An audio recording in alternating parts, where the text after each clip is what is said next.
Hey, Brooke. Hi. We just had a conversation with Pete Enns.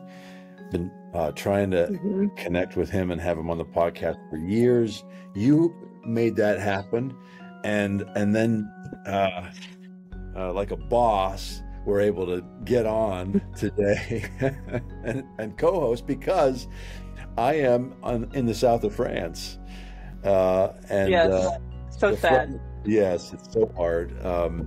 The front end of this conversation, you can actually see the ocean behind me, and it's just a beautiful spot. I've only been here an hour before we had to do this because our flights got delayed. Lots of stuff, 48 hours of no sleep. So I'm 48. I'm not firing on all cylinders tonight. But I didn't want to miss this conversation. We had set it up, and I was Yes. so excited to have Pete on, and you were able to come in and co-host. A few times I was kicked out of the conversation because I guess Wi-Fi things took place. Anyway, great conversation with Pete Enns. It was great. It was really great. He's got Yeah, a lot of life on him. yeah, He's a joy. And the last time he kind of got cut out again, I was just speaking that over him. So he's a real joy. yeah. Lots. He's a lot of fun and very real human being, very authentic, hmm easy to hmm connect with, humble, and a brilliant communicator. You know, some of the Oh phrases yeah. have been key. You know, he wrote a book called The Sin of Certainty, which we talk about a little bit. He also has a phrase, Jesus let his kids tell the story, and that's in the hmm and looking at scripture. He's got a podcast, The Bible for Normal People. I highly recommend it. He's doing some Yeah. series right now about where Pete ruins Genesis or Chronicles or Some Ezra, book of the Bible. Yeah. some book of the Bible, and really what he's doing is he's breaking it down, giving us the cultural context and the mythology that it's just, and he's easy to listen to. I absolutely loved the conversation, even though I got kicked out a few times. So, Yeah, we got to talk about awareness and our level of awareness in our union, which I was really uh, excited about, and the vernacular that we use and how it doesn't do it justice, but God still can meet us where we're at. And so that was a lot of fun. He was really easy to talk to. And we talked a little bit about do you need to be a theologian? See, I can't even say the word. In order to be able to like do these things, and how do you reconcile experience with theology? And so that was a really great part of all of it. Was great. I yeah, enjoyed it. well, strong opinions about tacos too. Maybe the strongest opinions we've You had. did. He has very strong It's opinions. true. I like strong opinions, man. I like it. Yeah, I really enjoyed receive the all of that. And you know what, Brooke, I don't know that we've done a podcast, or maybe we've done one since the conference, but the conference was amazing. We're several months removed now, but incredibly life-giving. I'm thankful for you and the ways that you pulled it together, and I still sing your praises. No, I know you were like literally night two. You're like, hey, we should do two of these a year, and Hey, I had people agreeing with me. I wasn't alone in that thought process. I'm grateful for you. For those who don't know, you're going to be. It's the weirdest thing, but you're actually leaving in a couple of days for France as Yep. well. Not related to my trip, Yeah. but kind of crazy. We're going to be a few hours away in France. So God bless your journey, grace over that, but thankful for you. I'm thankful for getting to do this with you, and all the ways in which you are helping create community and momentum and connection for folks. The Rethinking God with Tacos Facebook group, we're having conversations Yeah. yeah. Brooke keeps me on task with reminding you of things. So, you know, our Instagram, Rethinking God was Instagram. You can go to afamilystory.org and sign up for our mailing list. Stay up to date on all things tacos related, as well as Yep. you can give there. we're a nonprofit, we're listener supported, and incredibly thankful when you partner with us that way. All right, did I get it all? And if people haven't heard yet, you're going to be in Australia. That's right. In a month.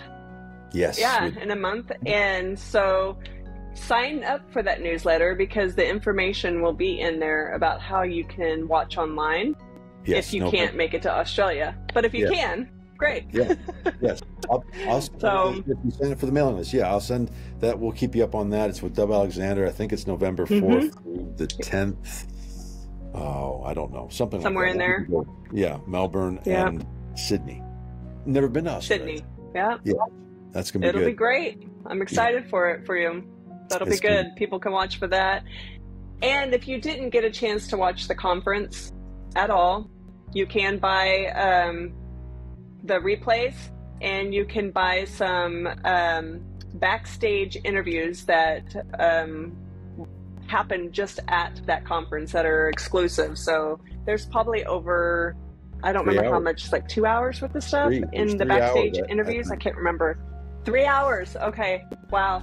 So you can buy all of that on Skool, SKOOL, and that's also in the newsletters. So the information on how to find that will be in there, or you can find me in the group and ask me.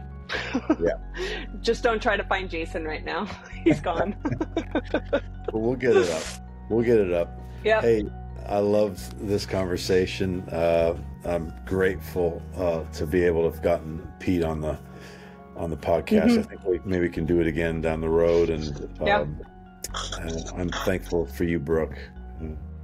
Guys, this is our conversation with Pete Enns.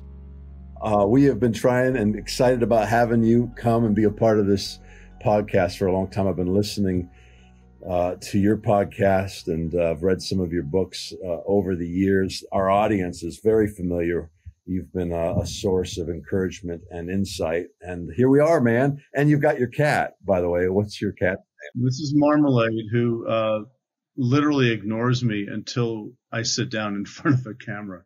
And then she's here, and she'll sit here for a while, and then she'll get bored. So she may headbutt me. She may point her butt at my face once or twice, but that's okay. That's life with a cat. That's good. It's good. I know you've had a full day. I didn't tell you before we got started. I'm in the south of France. It's been a 48-hour whirlwind trip. It got delayed, and I was supposed to be here 24. So that's quite the view I got.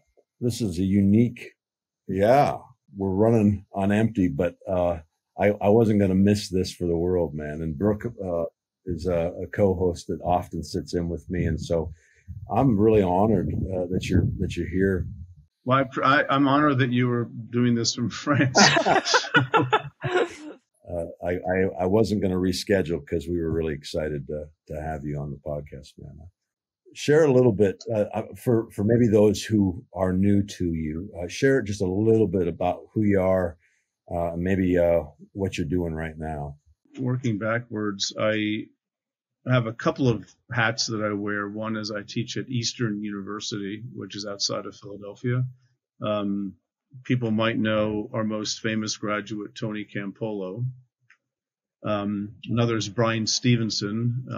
Just Mercy movie was made of him. So that's where I teach. And I've been there for about a dozen years. I taught seminary before that for about 14 years, and I did some other things in between. And I have a podcast that I co-host, and with the Bible for Normal People, and that keeps us pretty busy too. That's one of the other meetings I have today to go to. It never ends. There's always work to do. Why can't I get paid? I want to get paid for doing nothing. That's what professors do, but I want the rest of it to be paid for doing nothing. So yeah, and I'm a biblical scholar by training, and I've always had the Bible as sort of like this puzzle that I try to get to solve almost. And I try to, of course I haven't, but just to investigate, to try to understand, why does it look the way it does? Why do people write the things that they do? Why is there such diversity in this text?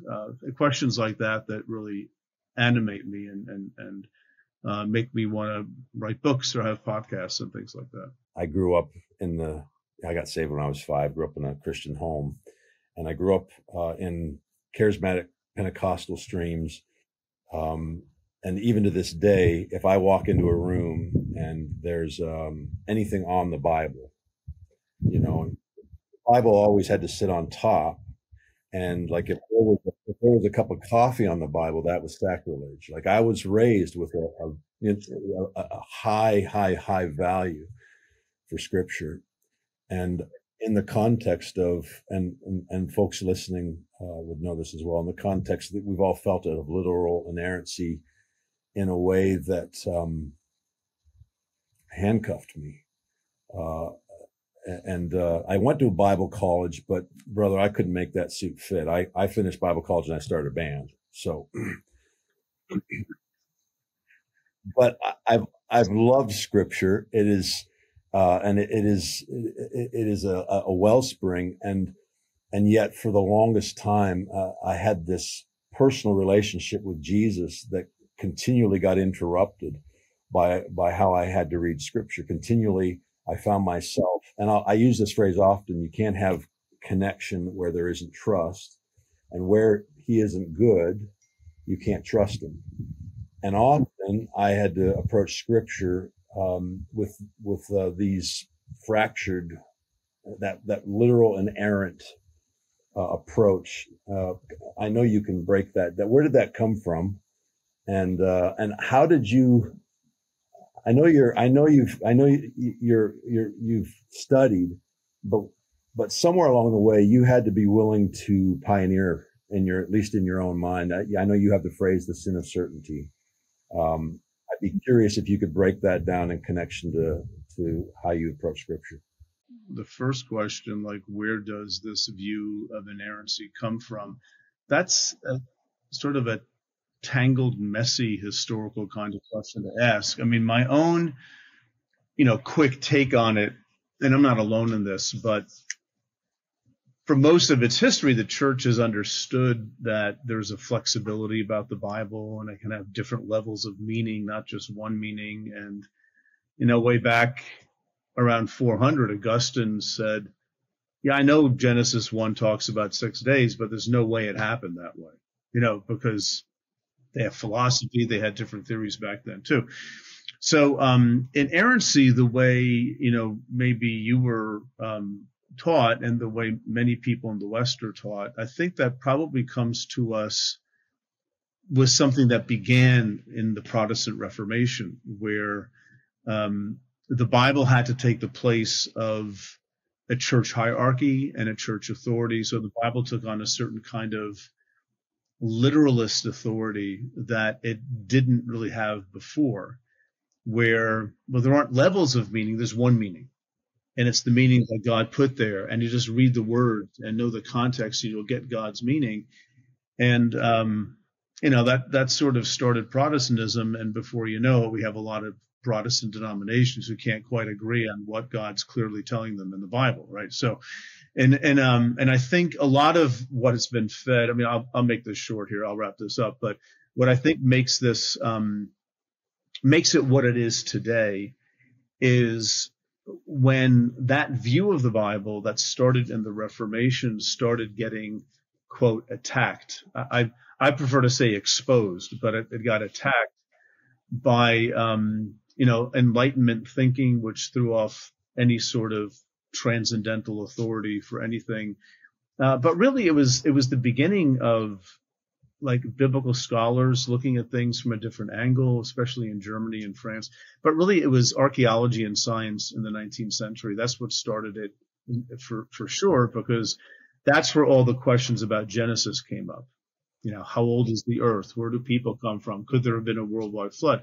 And I think the reactions to that, no one thinks the way they thought in the Reformation anymore, but the reactions to those kinds of things, I think, still reverberate in a lot of Christian settings, namely in evangelical and Christian fundamentalist spaces, because those battles are still being fought, and you have an apologetics army, out there that is enlisted to defend the Bible against these so-called attacks.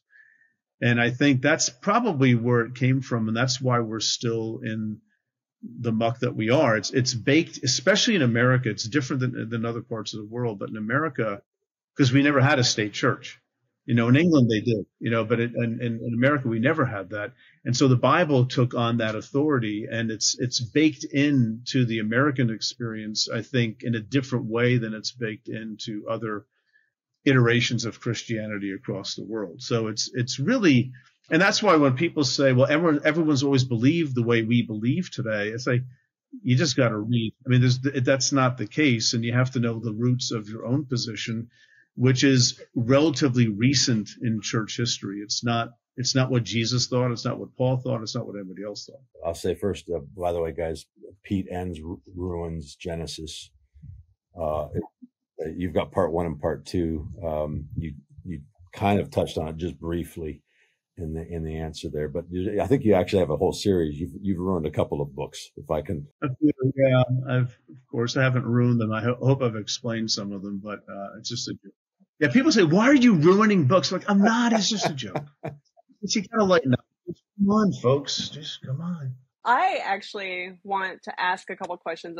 He probably is just going in this direction too, but I have a hard time reconciling my experiences and when I experience with the Father or the Trinity in general, and reconciling that with theology.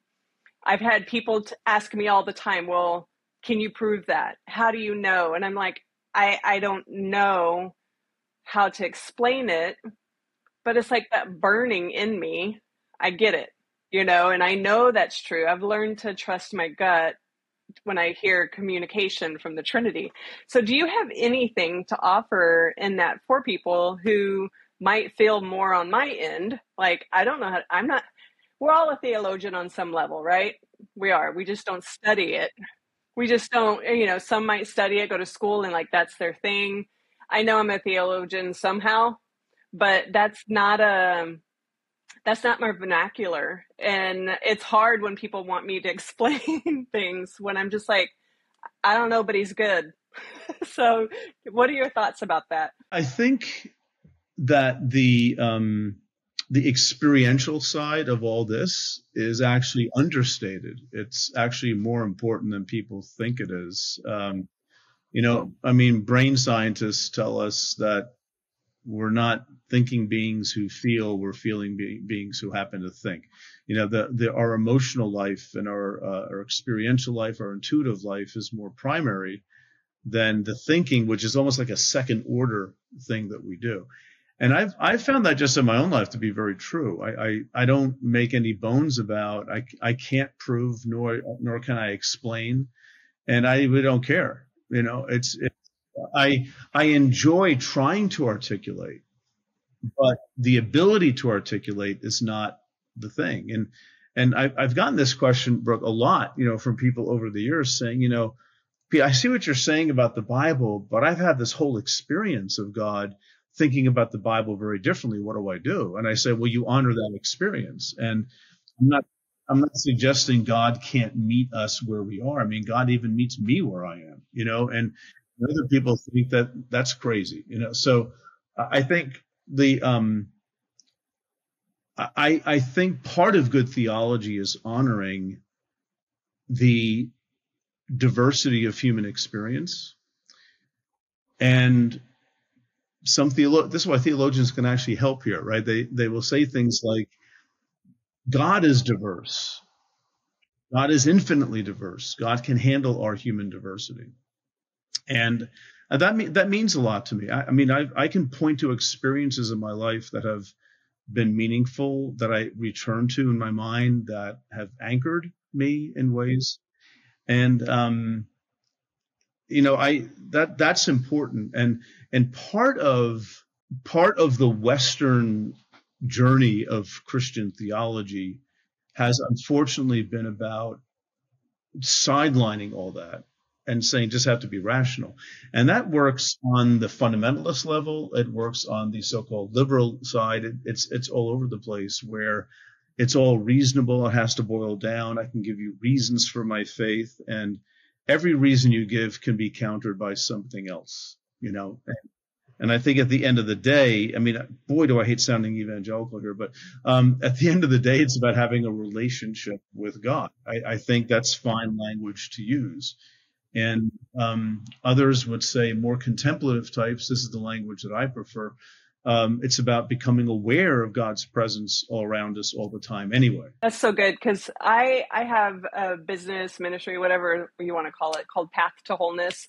And I address the body, mind, and spirit all as one. The main thing I usually talk about is you're made whole and you're not lacking anything. And I love what you just said about the awareness, because that's my favorite thing to help people. It's not that God's not in you, and it's not that all these things aren't true. It's where is your awareness of it all on that, if there's some sort of spectrum, right? So it's like my goal for people is to help them to become more aware of the truth already that's in them. And I think that's great, because sometimes it's easy to be like dismissed. We have things that can be barriers from us believing that, or understanding the truth, or the way we grew up, what we've been taught, all of that, but it doesn't dispel the truth. And so what ends up happening is when people do become more aware of their union, then they're able to look back about all these other experiences in their life, be like, oh, here, oh, and here, and here. And it's like, I thought something was different there. I just didn't have the language for it. So I love that. I think that's great. And it helps people. It really validates like what their gut or what they were already thinking and understanding, but maybe just didn't know what it was. Yeah, I mean, the notion that you can't trust your intuition or your experience, you only have to trust the Bible, which means how we interpret the Bible and how we're telling you to understand it. And which translation you're reading. Exactly. All that, of course. Yeah. And even if you had the originals, which we don't, it wouldn't help anyway, because that stuff's all over the place too. So, I mean, to say, I think that's been a problem that a lot of people have awakened to. Like, I'm tired of my church telling me that my gut doesn't mean anything.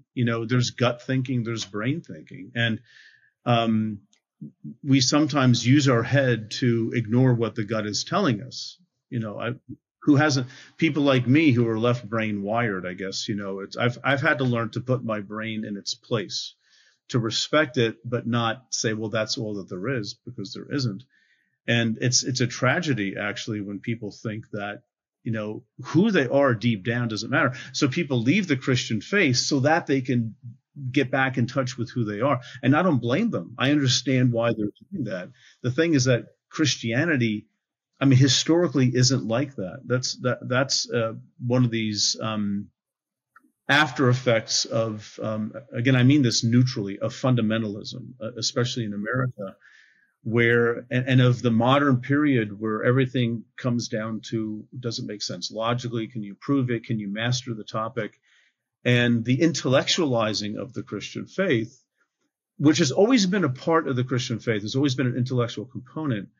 But I think it's gotten out of hand in the modern period, and not just by the hyper-intellectual liberals who don't believe anything. It's also the fundamentalists who still argue on a modernist basis. Like, you can know things through logic and through analysis. And I can prove to you the Bible is true. Here are my 3 proofs. I can prove to you God exists. Here are my 5 proofs. And I think that whole thing has contributed to exactly what you're saying, which is the denial of, frankly, our humanity. But as you know, the problem with all this is that people will say, that doesn't sound very Christian to me, what you're talking about. Or use scripture to say, well, you're above everything else, the heart is evil, or, all these different things where it's like, well, no, you're not the problem. You're not broken, and it's just really interesting. What would you say has been in your journey in all of this? What has been your biggest, who's been the biggest person in your life to impact you in this process? I think that's such a hard question for me to answer. because it's been, I've more evolved into it than like there's one thing I read that changed everything. A lot of it was my own experiences, that I talk about some of those in the Sin of Certainty. It's the experiences that pushed me. The latest book I wrote, Curveball, it was experiences in my life, including contemplating the universe, as poorly as I do that have made me think differently. I think it's things just piling up. But I do think, Richard Rohr is one that people look to a lot, and I've gained a lot from how Richard phrases things. I think he's incredibly insightful. Thomas Keating.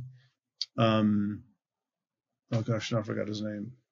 Martin Laird. I was going to say Brian, but Martin Laird, who wrote Into the Silent Land, which is probably one of my favorite books in terms of explaining a deep Christian faith back to me, and what it means to be aware of God and how it affects what you do, and the primacy of silence, right? Into the silent. That's where we're going, into the silent land, where our words just don't. They're shown to be the inadequate thing, not wasteful. I mean, I'm using words right now, but at the end of the day, the ego doesn't work if it's in charge, of this path of faith that we're taking. So you brought up The Sin of Certainty, and that's a phenomenal book. And I think there's a lot of freedom in that book for people. I just want to tell you that there was a lot of freedom in that book for me.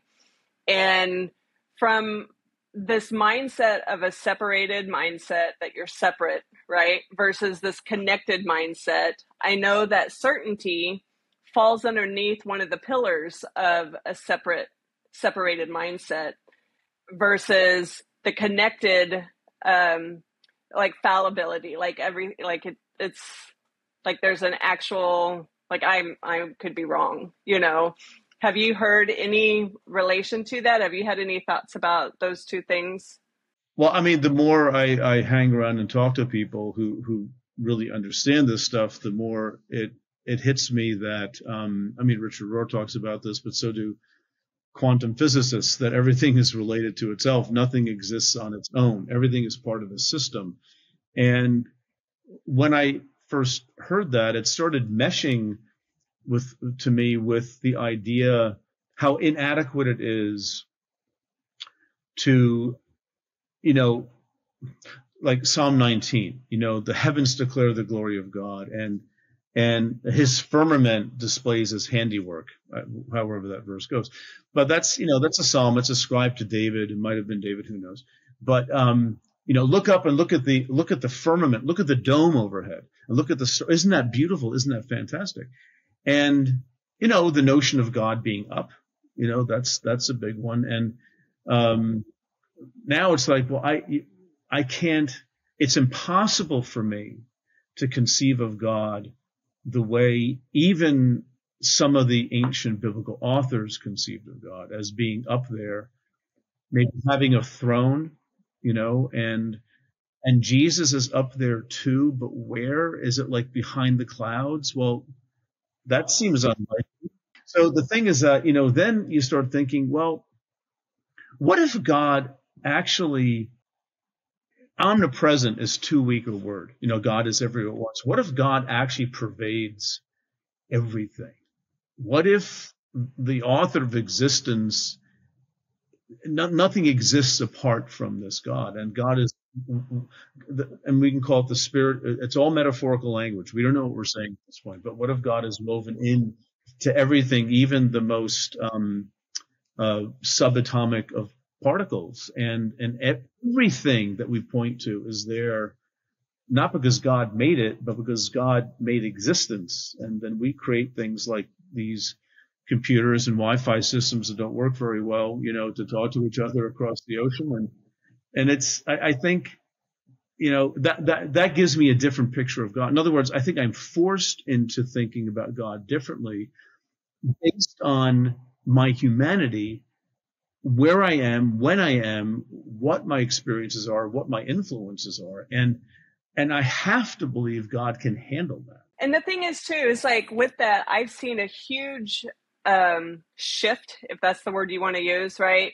Right now in a variety of spheres about the quantum science, about people becoming more awake to the idea of having language, we'll put it that way, having language to what you just said about that he is interwoven into everything. But now it's like, it's starting to make sense to people. We're starting to have a language for it to explain maybe our experience, right? That we've already known and understood. Which science has always done. See, that's just it. Science, philosophy, technology, whatever you want to call it, it's always informed how we think about God, whether it's a telescope or discovering that the earth is round and not flat, or whether it's just understanding that we have a solar system and the earth is not at the center of it. Well, our expanding knowledge of reality will absolutely, without question, undeniably, and necessarily affect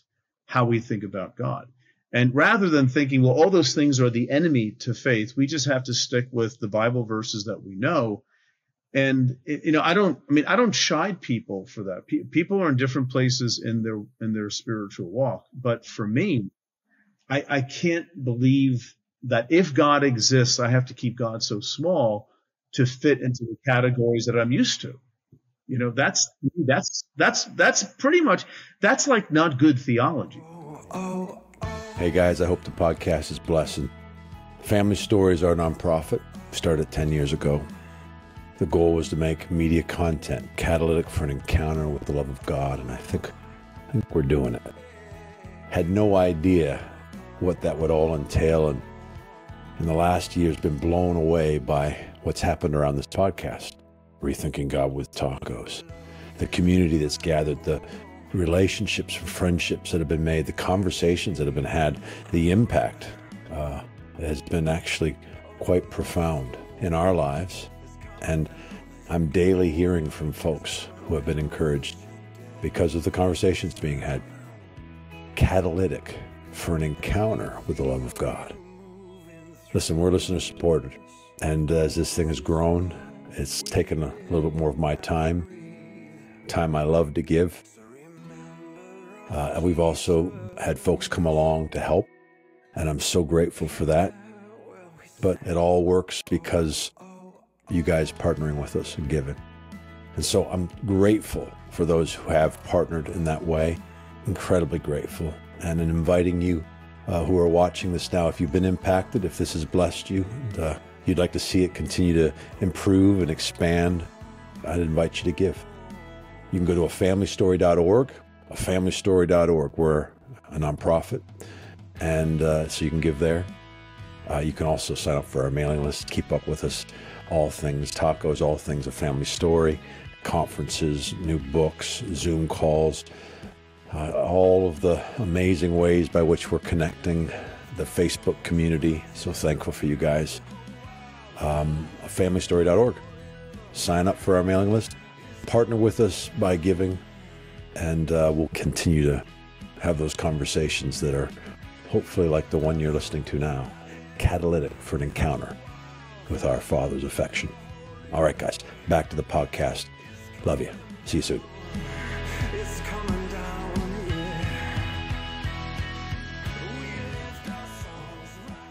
I love the conversation I popped out of and came back into. Because I'm relational, and even having that sin of certainty, I basically had to come down to the one certainty for me was God is love as Jesus revealed. There is no turning in him. And that's the kind of greater love that lays his life down. So it's actually not a certainty as much as it's a mystery, and it's ever expanding mystery. The big shift in my life 15 years ago was the discovery of a love that doesn't look away. For me, I actually had to stop reading scripture. I had such a high value for it that I had to put it aside because I had such a fractured lens. And the only thing I would read was the Gospels because I had to reset my lens as Jesus is what God has to say about himself. And that was the journey for me that I didn't tell anybody because I lived in a world where that would have been sacrilege. to not read all the scripture. But in that journey, about 2 years, I came out the other side where before I knew you and before I had language around it, I wouldn't have used the word certainty, but all my eggs were in this basket that God is love. His love is always good. It's better than I understand, and I exist to become more sure of it today than I was yesterday, more sure tomorrow than I am today. And that became my gravity, if you will. That became the foundation upon which eventually I was able to tiptoe back into first the New Testament, and then eventually the Old Testament.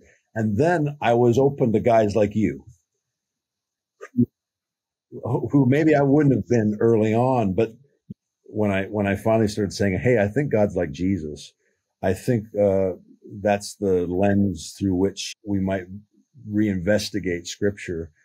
I'm curious how you navigated that. What was the thing for you that led you into a place where you were like, hey, I'm willing to take the shot? Hey guys, I want to tell you about my friend JD Cobb. jdcobbproductions.com. If you've seen an uptick on the quality, and I think you're going to see more in the coming days, that's because of JD and his amazing staff and crew and all the folks that he works with. jdproductions.com. Look at, he's focused not just on podcasts and television shows. He also helps us with our GAN show, along with the show I do with Baxter Kruger. He stepped in halfway through, and you'll see the quality immensely increase. He knows what he's doing. Whether you're looking to inform, entertain, or inspire, JD Cobb Productions customizes a plan to speak to your audience. I'd encourage you to let them bring your podcast vision to life with expert storytelling and production skills. Look, I love JD, thankful for the impact he's made in my life as a friend, and I'm grateful for what he's done for our podcast, and I couldn't recommend him enough. If you're a podcaster or have something else you're producing, want to put together commercials, there's all kinds of other work that they do. So jdcobbproductions.com. Check them out. You know, looking at God through the Jesus lens, you've just described the New Testament. You know, that's what they're doing. They're reframing the story in light of God's love and vulnerability in the cross, right? So that's pretty basic Christianity, and I think sometimes when Christians don't have a lot of sympathy for that, to me it's tragic, because that's part of the tradition. Now, that doesn't answer all the questions. It doesn't make life easy, and it's just not like, oh, now we know how the Bible goes. The Bible is still a tremendously interesting and complex collection of writings, but I believe God is how Jesus showed us God to be. That's a pretty basic Christian confession. Now, that doesn't mean you can throw the Hebrew Bible out the window. You know, there's a lot there. And it's also the Bible that the New Testament writers kept quoting. So, I mean, it's like, this is not a supersessionistic kind of argument I'm making. I'm just saying that what changed in the New Testament for these writers is the experience of Jesus. And the experience of Jesus made them go back and reframe the entire story around Jesus, even to go so far as to say Jesus fulfills this story, which doesn't mean he was predicted. It just means that he embodies what this story is actually about. And that's why Christians really can't ignore the Old Testament, because it's a part of that whole discussion. And I would also add, just a side note here, I think that there's something the Old Testament has the New Testament doesn't have. A lot of things, actually, but one big thing is time.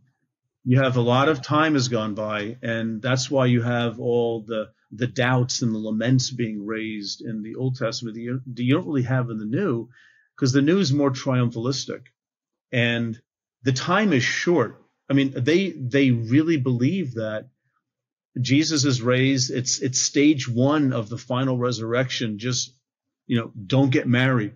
Don't buy health insurance. Just it's going to happen really soon. And so you're not going to have in the New Testament the same kind of struggling with faith that you have in lament psalms or in some of the prophets, or certainly in Job or Ecclesiastes and some other places.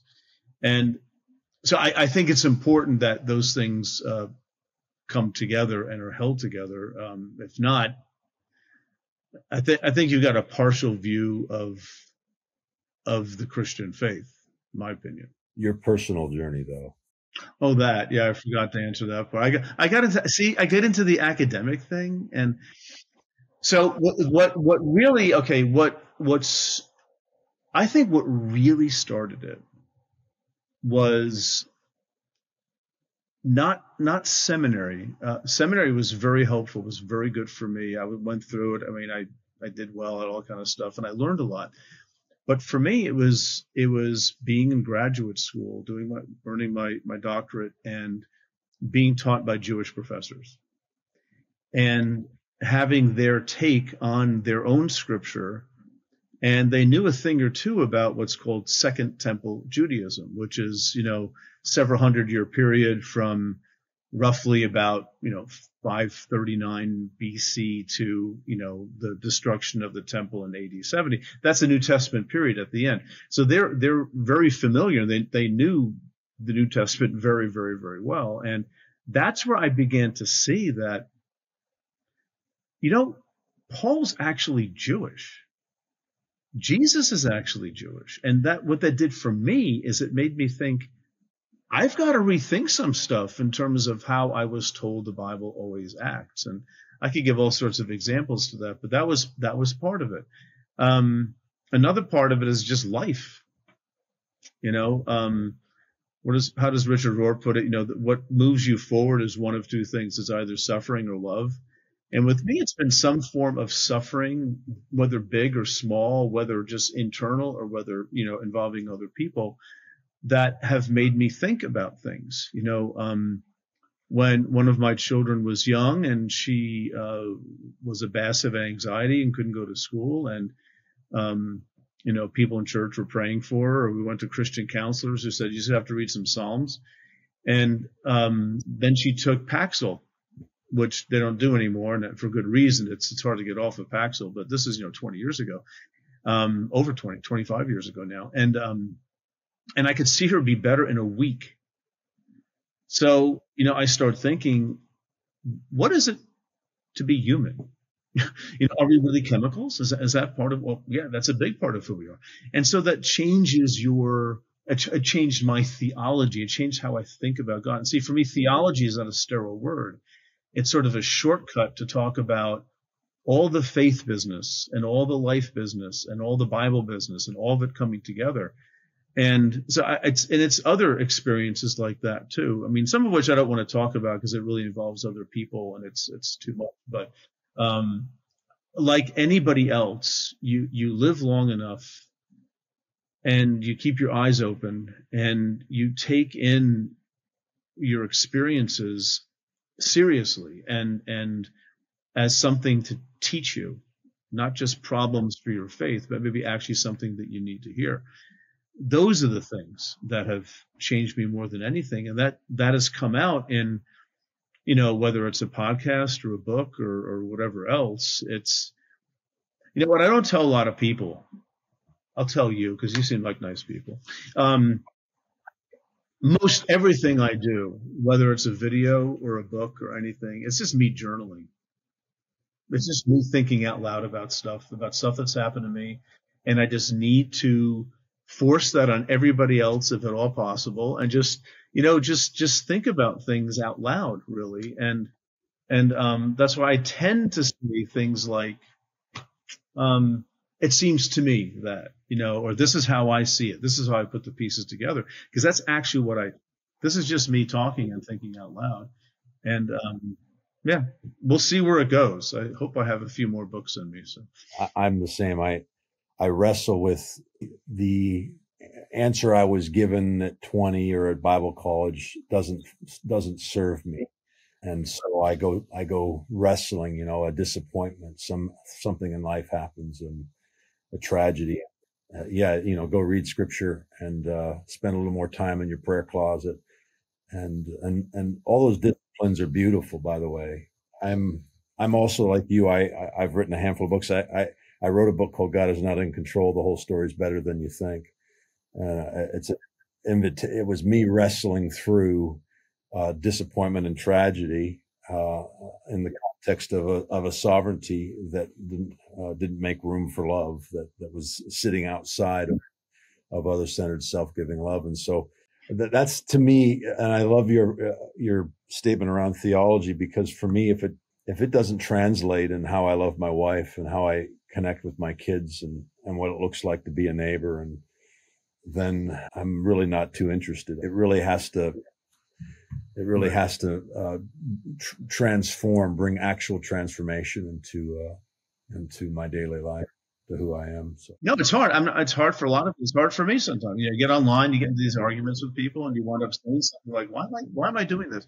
But it's easy to forget that simple thing that, I mean, it's a bit, trite to say, but, I know plenty of people without a hint of theological education who've been in this Christian walk for a long time. And it's like, yeah, they have a handle on things. Like they understand, and they're not burdened by some of these, philosophical or theological questions.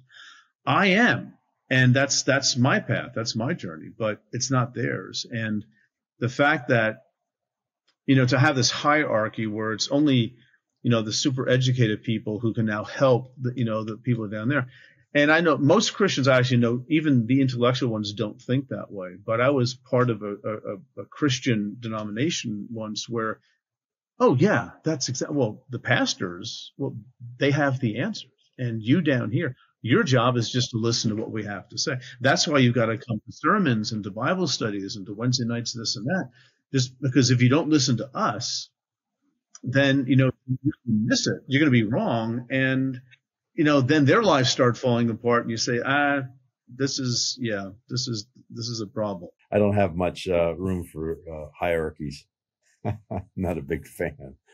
I think, I don't want to interrupt though, Brooke. Go ahead. Oh, I was just going to ask, it was going to shift gears. So I was just going to start asking some questions about where we can find information about you, Pete. Tell us a little bit how people can find you. Well, I mean, there is always a few places. One is thebiblefornormalpeople.com, just one big word there.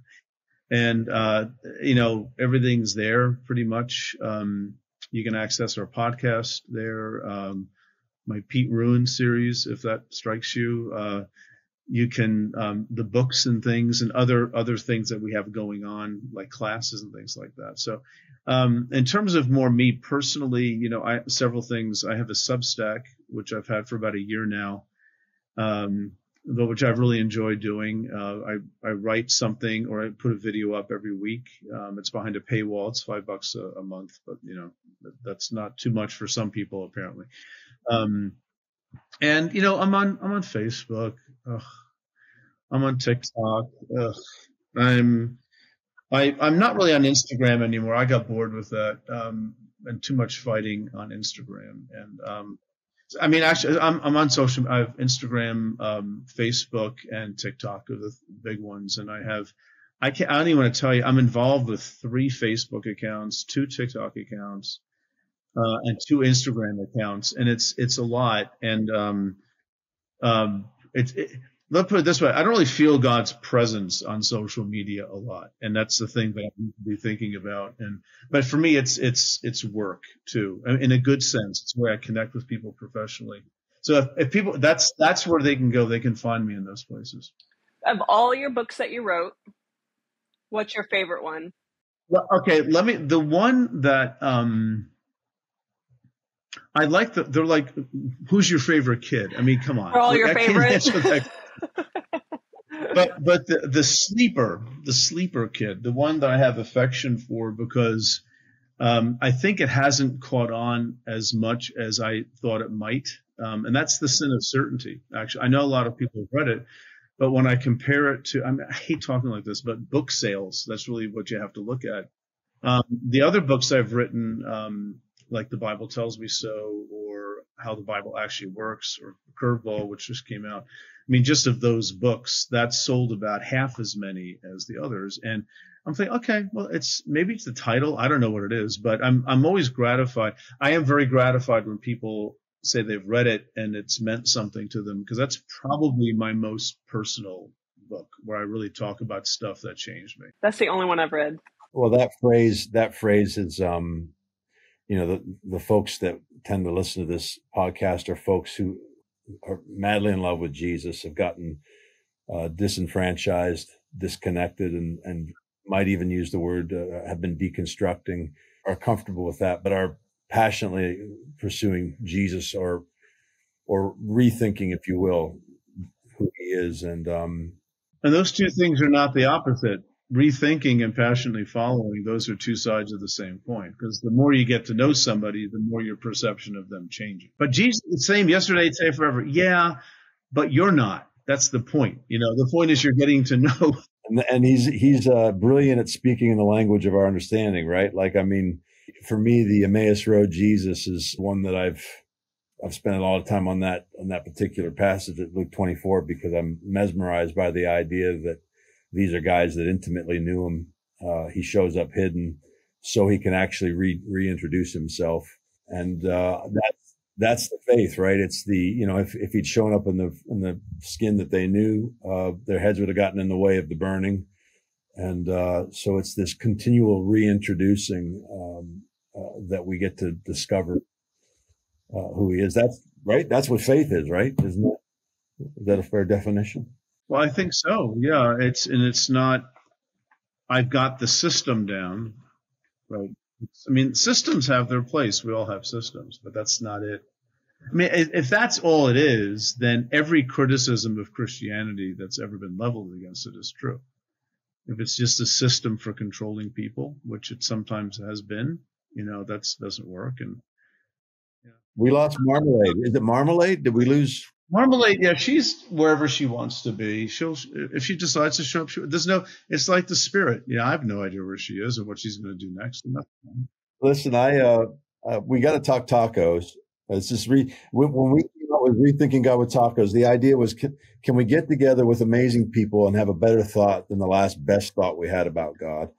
And can we do it while also bringing up that relational thing around food and tacos, and so to not take ourselves too seriously. Okay. Why tacos? What's the deal with tacos and you people? Why not hot dogs? Why not? You got a hot dog story. Knock yourself out. I do. See, the thing is that I felt like my life changed when I realized there was little things you can buy to stand the tacos up in.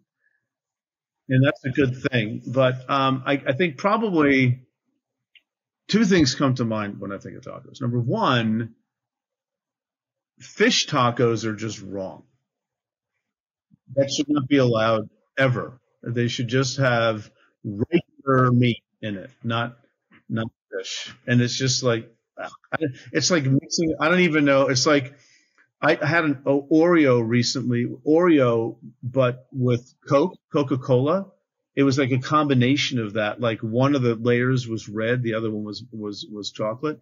And it's like a fizzy pop and chocolate. It was disgusting. So some combinations don't work. I'm also not big on Reese's peanut butter cups. I don't think chocolate and peanut butter should be mixed either. I love them separately. And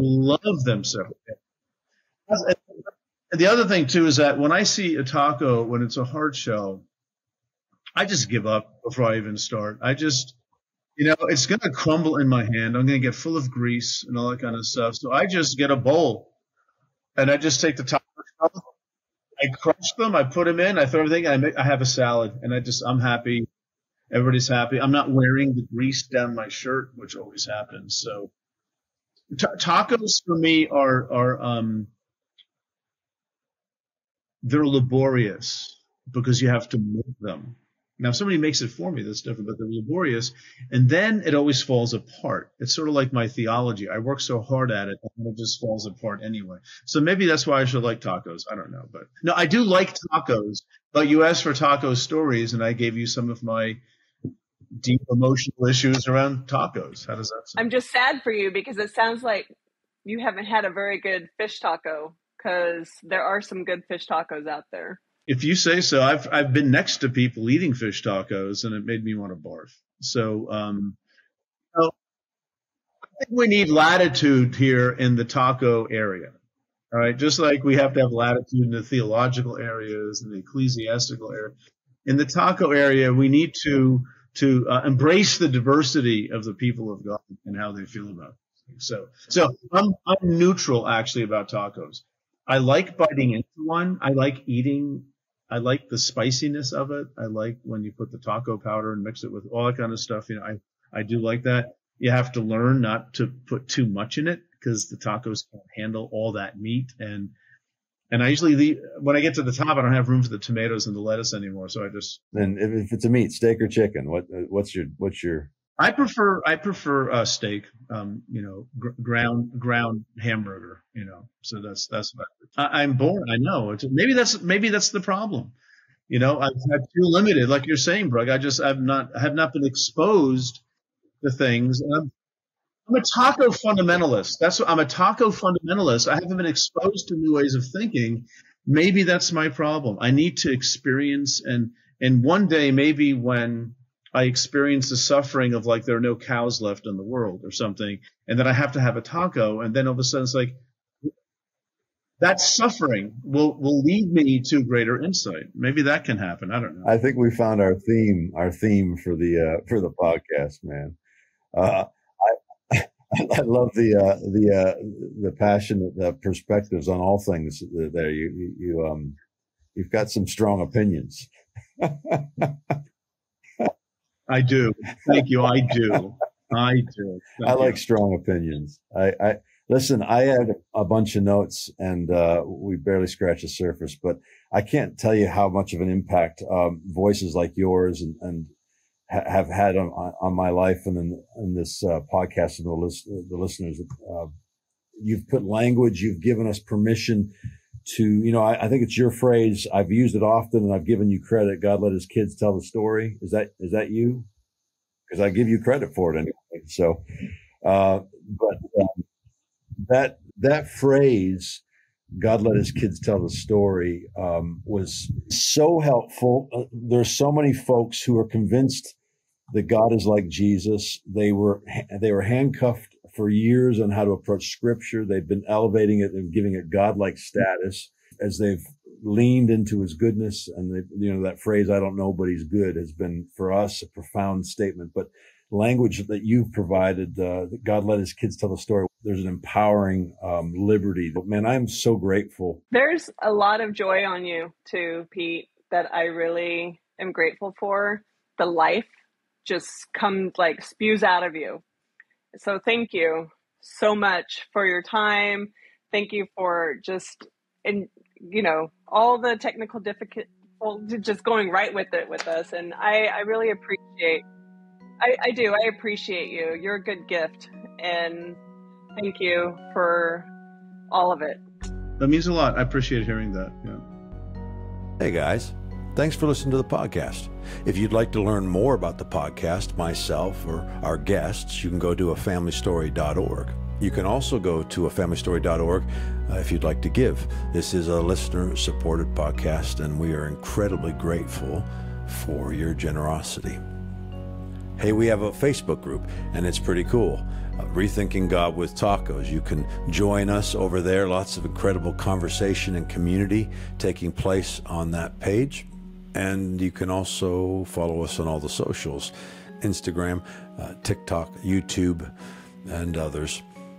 Hey, I'd love it also if you went on iTunes and left a review or shared or tweeted or liked the podcast. Let your friends know that this is a good place to hear about the love of God. I pray grace and wonder over your day.